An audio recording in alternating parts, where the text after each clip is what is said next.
us now. What, are you happy tonight? I'm very happy. I'm a very happy man. He did. I thought he was going to win. He did a lot better than I thought. I consider it a knockout. I think he just completely, by the end of the debate, she was just talking for the purpose of talking. She looked tired to me. The last 15 minutes, she looked really tired, and then she would give these long, wandering answers. In fact, the moderators were totally unfair. They let it go on and on and on. I love when he said 1 on 3, because that was true. But the moderators were unfair in letting it go on and on and on, but she hurt herself by going on and on and on, because she kept repeating the same thing. She started to lose her train of thought. I think he really dazzled her. Yeah. He completely, and I'll tell you, from the moment she couldn't answer, the destruction of the 33,000 emails, which would put anybody else in jail.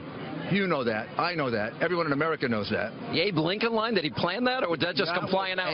That was just made up, right on the spot, because she made that up on the spot. Let me ask, because you've been a part of the debate prep, and what I saw tonight is Trump being Trump, and Trump saying what he means and meaning what he says. Was he held back a little in the first debate? No, I don't think so. Look, it's a medium he has to get used to. He's going to be better in the next debate. I told him that. Yeah. I said, Donald, you know, it took him a while with the teleprompter. Now he's a genius with it. He's as good as Reagan. He's as good as Clinton. He's as good as Obama with it. He felt comfortable in this debate.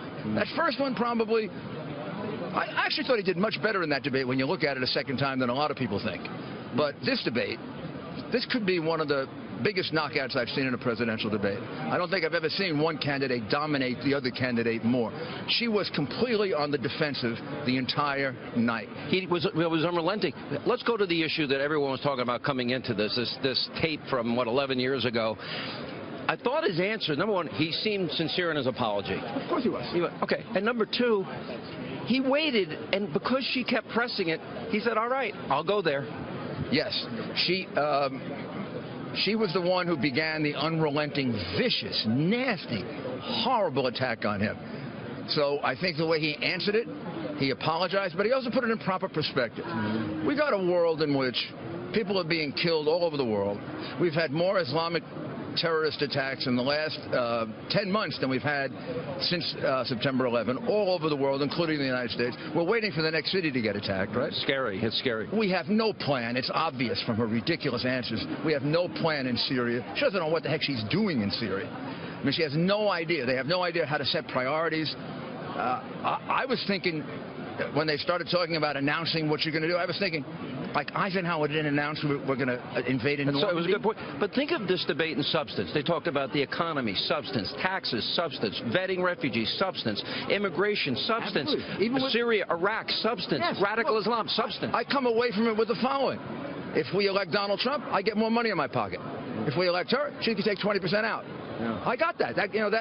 Now, what Donald Trump was trying to do, even with the tape thing, is to say, look, it's important, and I'm sorry, but we got people dying. You know, while we're talking, somebody's getting shot in Chicago. Murder went up last year more than it did in the last 41 years. There's something going wrong in this country. There's too much violence, both street crime violence and terrorism. And we need a strong president. It was quite clear. He's strong, she's weak. He also decided, okay, because she hit him with the kitchen sink in the first debate. Cain tried to regurgitate the memorized lines again and again. Cain was pathetic.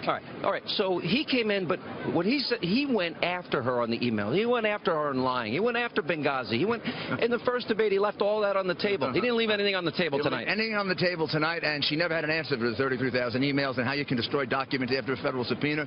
So when he got to the point where he said you belonged in jail, he's absolutely right. Any prosecutor. You might be the attorney general.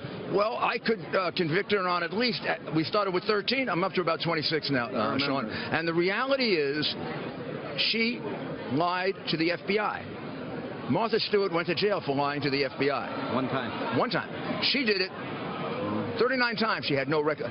She had a lot of recollection of all the stuff she wanted to say about Trump tonight, but she had no recollection 39 times when she was talking to the FBI. Last question. The issue of actions versus words. I've interviewed Juanita. I've interviewed Kathleen. I've interviewed Paula. I've interviewed Kathy Shelton, who Hillary's on tape bragging that she got somebody she thought was guilty off of raping a 12-year-old girl.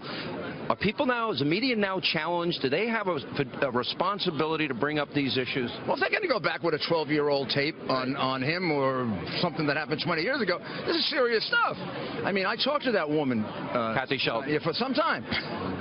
She did a lot of damage to Kathy Shelton. I mean, laughing twice over laughing and bragging and knowing that he was guilty. Yeah, and the woman was raped and can never have a child. And then Juanita Broderick, who says she was raped and Hillary Clinton attacked her.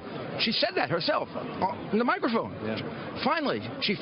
Someone finally gave her a chance to voice the way in which she was horribly treated by the President of the United States. Now, you want to start talking about some language on a tape and attack people about that, well, then you got to deal with your own problems. You got to deal with action versus you got to deal with behavior. A sexual predator and his attacker, Hillary Clinton.